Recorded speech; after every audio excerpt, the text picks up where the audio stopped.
In Baku, world reaches $300 billion climate finance deal at COP29.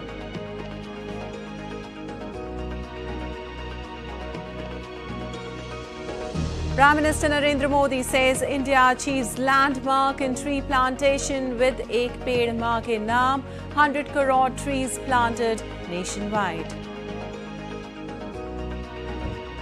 India's External Affairs Minister Dr. S. Shankar to visit Italy to participate in the G7 outreach session. And in cricket, India tightens grip over Australia and Perth Test. Yashasvi Jaiswal hits maiden ton.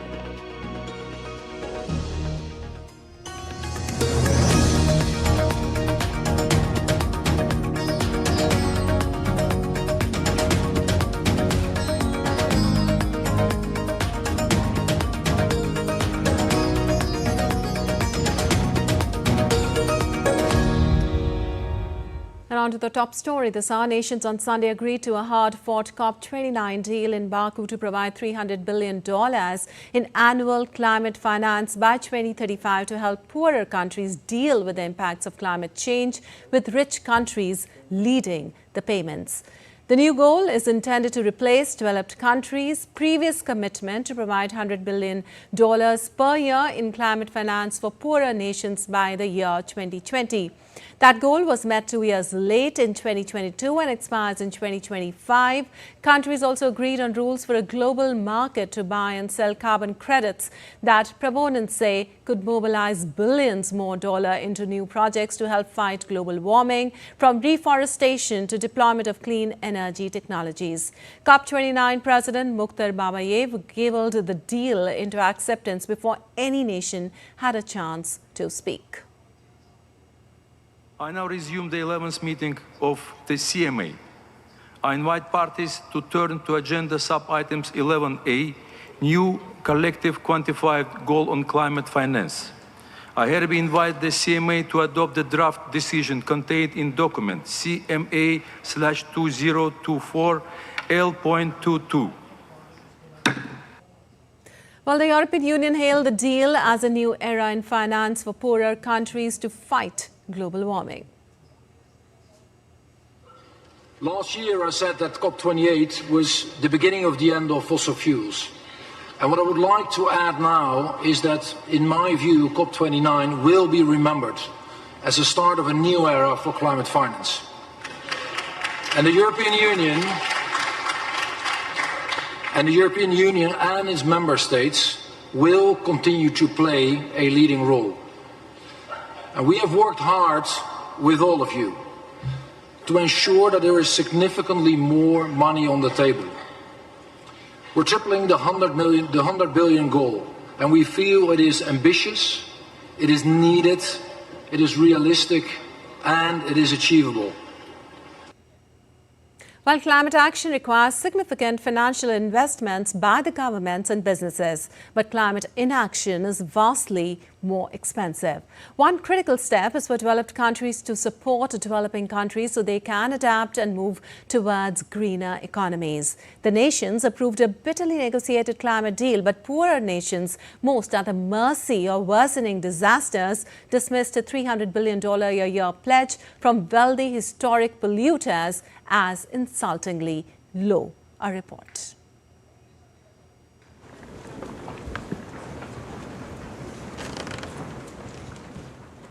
Nations had struggled to reconcile long-standing divisions over how much rich nations most accountable for historic climate change should provide to poorer countries least responsible but most impacted by Earth's rapid warming. At points, the talks appeared on the brink of collapse, with developing nations storming out of meetings and threatening to walk away should rich nations not cough up more cash. After 2 exhausting weeks of chaotic bargaining and sleepless nights, nearly 200 nations backed through the contentious finance pact in the early hours in a sports stadium in Azerbaijan. After the adoption, India delivered a full-throated rejection of the abysmally poor dollar figure just agreed. That this document is nothing more than an optical illusion. This, in our opinion, will not address the enormity of the challenge we all face Therefore, we oppose the adoption of this document. We oppose the adoption of this document. India opposes the adoption of this document, and please take note and regard of what we have just said from the floor of this room. Many developing countries had pushed for at least $500 billion, but developed nations under political and fiscal pressure had played down such expectations. The African group of negotiators said that the $300 billion climate finance deal is too little too late for the continent. If we walk back home with 300 and we say that the developed countries are taking the lead, this is an insult to what the convention says. It also said that the developed countries will take the lead, and this lead is climate finance. That the developing country is saying that it's taking the lead with $300 billion till 2035 is a joke. And it's not something we should take lightly. I do not think it's something we should clap our hands and force us to take it. I do not think so. I think we should rethink it. The US and EU have wanted newly wealthy emerging economies like China, the world's largest emitter, to chip in. The final deal encourages developing countries to make contributions on a voluntary basis, reflecting no change for China, which already provides climate finance on its own terms. This year's COP was the third in a row to be held in a fossil fuel producing country, with both the OPEC Secretary General and the President of host country, Azerbaijan, telling the summit that oil and gas resources were a gift from God. UN Climate Chief Simon Stiell acknowledged the deal was imperfect and said no country got everything they wanted. No country got everything they wanted, and we leave Baku with a mountain of work to do. The many other issues we need to progress may not be headlines, but they are lifelines for billions of people. So this is no time for victory laps. We need to set our sights and redouble our efforts on the road to Beleng. Even so, we've shown the UN Paris Agreement is delivering, but governments still need to pick up the pace. In the end, the summit failed to set steps for countries to build on last year's COP28 pledge to transition away from fossil fuels and triple renewable energy capacity this decade. Many negotiators saw this as a failure and a sign that fossil fuel interests were overpowering climate talks. Aarti Rana's report for DD India. Well, a climate change protest off the coast of Australia's New South Wales state forced an inbound ship to turn back from the country's largest terminal for coal exports on Sunday.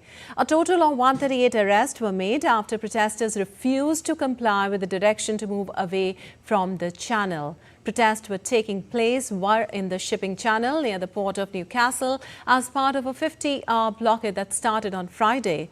A Port of Newcastle spokesperson said disruption due to the protest was minimal, but that an inbound vessel aborted due to people in the channel and has been rescheduled to come in. And in other climate news, the 10th meeting of the India-EU Energy Panel took place in Brussels. It focused on the energy transition priorities of both sides and reviewed the achievements of the second phase of the India-EU Clean Energy and Climate Partnership 2021 to 2024. During the meeting, the two sides undertook and completed joint initiatives involving technical cooperation in 51 activities divided into 9 sectors. The two sides have also charted out the framework for green hydrogen cooperation, which includes cooperation on green hydrogen policies between India and the EU. At the meeting, a work plan was adopted for the third phase of the India-EU Clean Energy and Climate Partnership 2025 to 28, which will focus on deeper cooperation in 5 priority areas. EU and its member states participated in the International Conference on Green Hydrogen 2024 in India, while India joined as an exclusive country partner of the European Hydrogen Week 2024. And updates on West Asia conflict now. An investigation has been launched into the disappearance of an Israeli-Moldovan dual citizen who lives in the United Arab Emirates and has been missing since Thursday.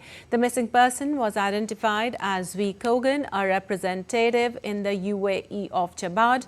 Kogan has been missing since Thursday afternoon. The Israeli Prime Minister's office in a statement said that authorities in the Gulf country had opened the investigation based on information that the man's disappearance was related to a terrorist incident without providing further details.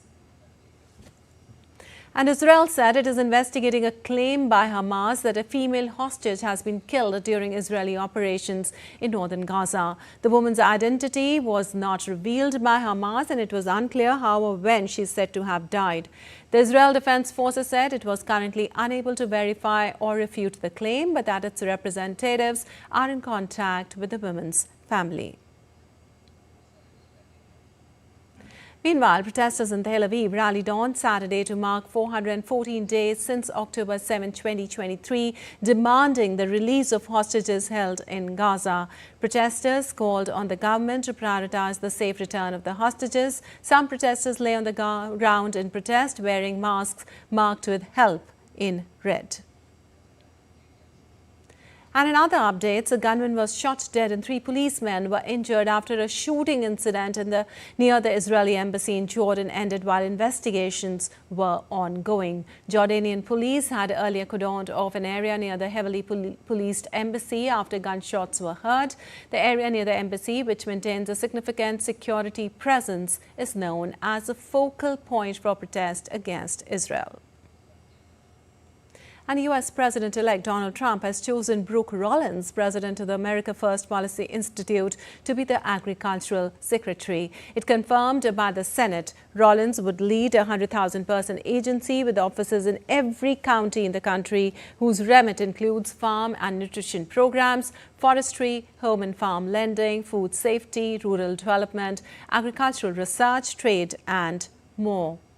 As Agriculture Secretary, Rollins would advise the administration on how and whether to implement clean fuel tax credit for biofuels. The nominee would also guide next year's renegotiation of the US-Mexico-Canada trade deal.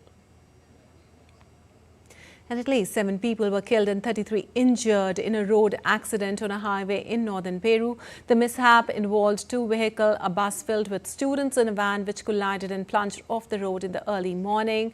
The police and firefighters carried out rescue and recovery operations. And some news from around the world now. Peruvian women on Saturday took to the streets of Lima to protest against gender violence in the framework of the International Day for the Elimination of Violence Against Women. Hundreds of women marched through the avenues of Lima, shouting slogans against gender violence and demanding effective action from the authorities to combat women killings and gender violence in the country. With some 5 years experience in emotional support, 8 years old Aldo loves helping young Ecuadorian children relax at the dentist's office. The Labrador Retriever understands some 30 commands and enjoys climbing on top of children sitting in his owner Glenda Arias' dental chair. Aldo allows them to cuddle up and stroke him to distract them from noisy machines and invasive oral procedures. Famed Cuban artist Manuel Mendive has focused on the relationship between man and nature in his most recent exhibition at the 15th Havana Biennial. In his recent exhibition, Mendive mixes diverse techniques, styles and colors on a range of material and textures to depict Cuba's landscape and wildfires. Well, Mars landed in East London on Saturday when a giant representation of the red planet went on show in the Old Royal Naval College in Greenwich. Under the gaze of the kings and gods depicted in murals that date from the 18th century, the 7-meter artwork spun slowly, showing high-resolution NASA imagery of the Martian surface. Each centimeter of the sculpture represents 10 kilometers of the surface of the planet. And still to come in this edition of DT India Live. Bhutan's Prime Minister Tshering Tobgay arrives in New Delhi on a 3-day visit. Indian government convenes all-party meeting in New Delhi ahead of winter session of Parliament. And we'll tell you all about day 4 of IFFI as creative minds of tomorrow engaged in a 48-hour challenge.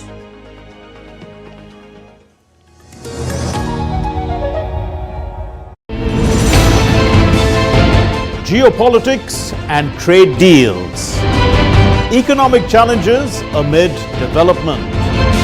Hard work and the path to prosperity. It's the economy always. Between walkers, money is what money does and says. Supply creates its own demand. Between the bulls pulls and bears tears. When supply chains globalization and India rises to the podium, we'll get you centered with the Economic Brief at 8 p.m. every Thursday on DD India.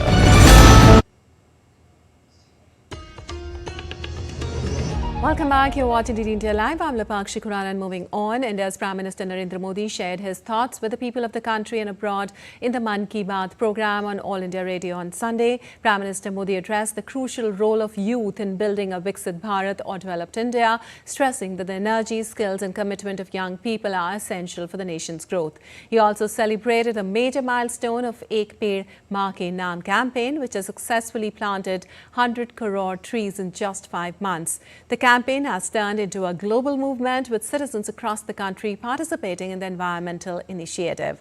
Prime Minister Modi also noted that the 116th episode of the program coincided with National Cadet Corps or NCC Day. He emphasized the significance of NCC in shaping the personality of students and urged young people to join in large numbers.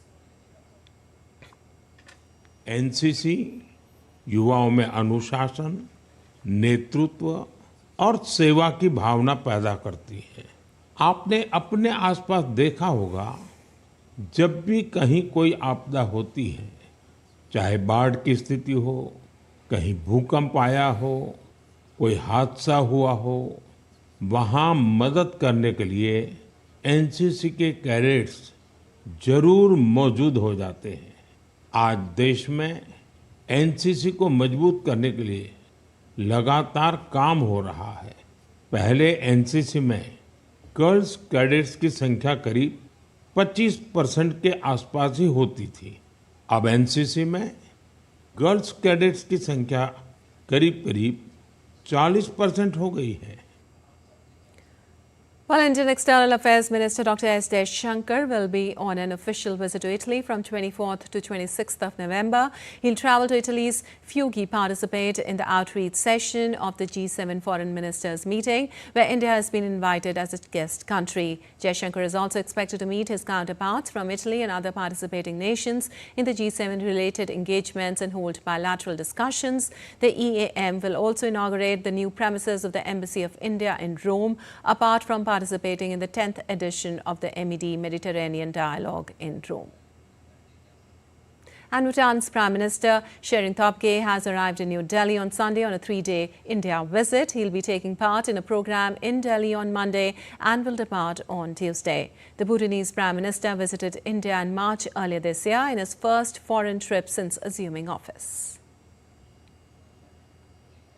And India's Prime Minister Narendra Modi will participate in the Odisha Parb 2024 program in New Delhi on Sunday. Prime Minister Modi will also address the gathering on the occasion. Odisha Parb is a flagship event conducted by Uriya Samaj, a trust in New Delhi.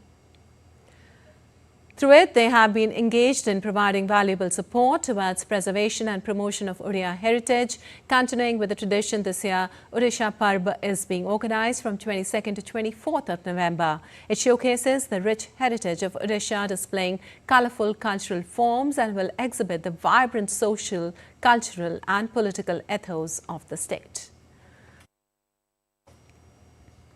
And the government convened an all-party meeting on Sunday ahead of winter session of India's Parliament. The meeting was presided over by Defence Minister Rajnath Singh. In the meeting, the government will seek support from all political parties to ensure smooth functioning of both lower and the upper house of the Parliament during the session. The winter session will commence on Monday and will continue till 20th of December. However, there will be no sitting of Parliament on 26th of November on account of commemoration of Constitution Day. And Martyrdom Day of Guru Tegh Bahadur Ji, the 9th Guru of Sikhs, is being observed today. It was on this in 1675 Guru Tegh Bahadur Ji sacrificed his life to protect religion, human values, ideals and principles. The martyrdom of Guru Tegh Bahadur Ji is remembered as Shahidi Divas every year. India's President Draupadi Murmu has paid tribute to Guru Tegh Bahadur on the eve of Martyrdom Day on Guru Tegh Bahadur. In a message, President said, Guru Tegh Bahadur sacrificed his life for the cause of humanity and for the protection of religion. President Murmu asked people to adopt the teachings of Guru Tegh Bahadur and follow his great ideals in their lives. Well, day 4 of IFFI witnessed the culmination of 100 creative minds of tomorrow's 48-hour challenge. The experience brought a wholesome learning to the participants along with an opportunity to connect with the world leaders. Take a look.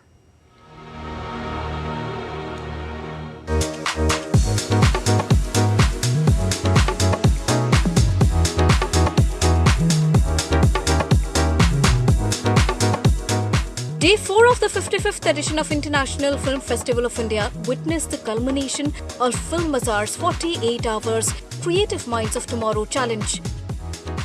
The 100 shortlisted participants worked day and night to complete their film in time and worked for it till the last moment. As the clock ticked, the participants took a deep breath and cheered for each other. Speaking on it, Team Purple expressed their delight and said that this has been a great opportunity for them. I really want to thanks to Ministry of Information and Broadcasting and National Film Development Corporation that you give us such a wonderful platform. It's a great opportunity for young artists like us to get such an opportunity here in national, international level, and it's the most authentic platform. Thank you so much, and thank you, Didi, for covering us. Among 1.4 billion people, we are representing our country in a platform that is being covered by the entire global media. So in short, we are at the forefront. We are the center of attention. We are representing a nation of different cultures, of different states, of different every color. These all 100 are precious colors. Creative Minds of Tomorrow aims at identifying the young Indian cinematic talents and offer an international platform to showcase emerging creative voices. Speaking on the importance of this event, Neerja Sekhar, who is the Special Secretary of Ministry of Information and Broadcasting, said that this platform provides an opportunity to young creative minds and connect them to global cinema. Initially, when the talent scouting was started, when our Honorable Minister Mr. Anurag Thakur used to be there at his time, it was conceptualized in his time.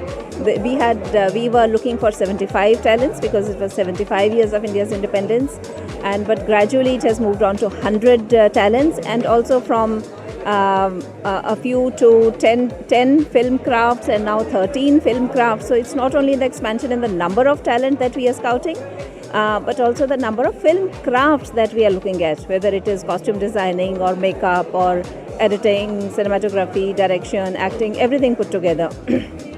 So the film industry, the content creation industry, as it is expanding into a variety of fields and various segments. So we are very happy the way it is expanding, and we are able to select these talents and present them to the Indian and the global industry. Creative Minds of Tomorrow began with 75 minds celebrating India's Azadi Ka Amrit Mahotsav, and now it has expanded to 100 creative minds, widening the horizons of young talent pool from across the country. Deepika Mehto's report for DD India.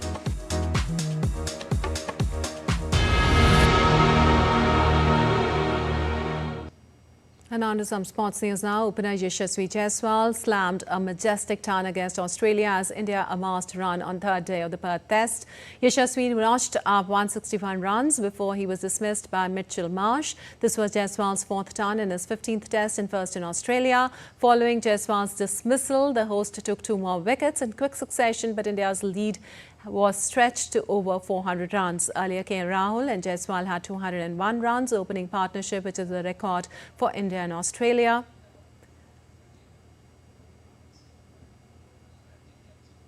All right, that's all for this edition of DD India Live, but let us know your thoughts on the news of the day. For those on the go, you can get all the latest news and updates from India and across the world on the DD India mobile app. The app is available on both Android and iOS platforms. Scan the QR code on the screen to download now.